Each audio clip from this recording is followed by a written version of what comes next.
getting back to the individual pens, the old pens as that I've also displayed before, like the Bion and the Scheffer, but ones that I actually use. I mean, I believe in using pens, and this one is one that I really do enjoy.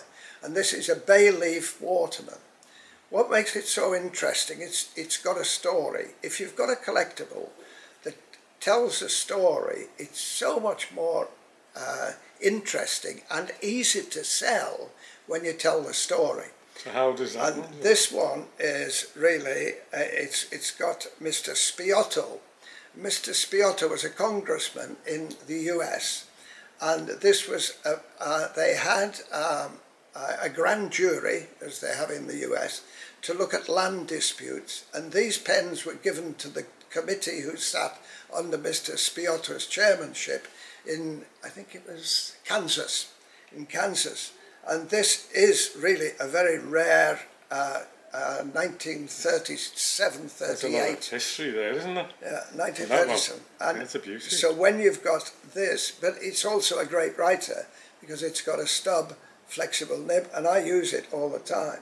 Another one. What would that one be worth?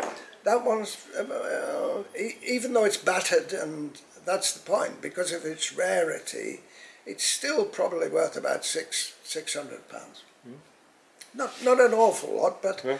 the rarity makes it. Yeah, it's unusual, isn't it? You just don't find them. Yeah. There is one on sale on eBay, I think, at the moment, and it's been on sale for about 5 years, and that's £2,000. So it's a little bit too high. eBay fantasy.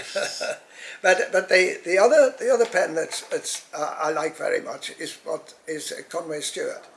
This is about 1952 Conway Stewart, and it's what they call a cracked ice. And it's obvious why it's a cracked ice, because it's got the silver on a black background. But these pens were really very popular. Conway Stewart made their pens with numbers on them, but this is, I think, a 28.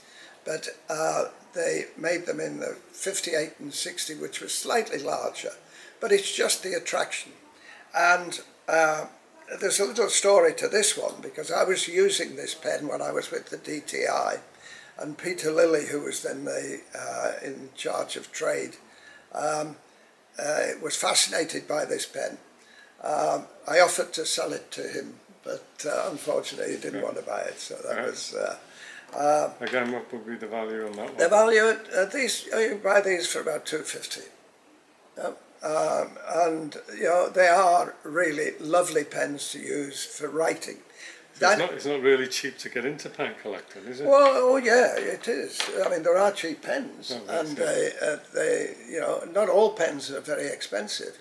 In them, so any pens that you buy, examine them extremely carefully. But we could touch on that later when we're talking about repair. This one is a more modern one that I've just relatively recently bought, and this is the Rosetta Stone. This is still a limited edition, but it's got the Rosetta Stone engraved on it in hieroglyphics in, I think, Coptic and then Greek. So it's just as it is on the Rosetta Stone in the British Museum. But the main thing is it's got a steel nib. It didn't cost a fortune. It would have, if it had a gold nib, it would be well over £1,000. So it's much cheaper than that, and it's a great writer, and it's made by Anoto.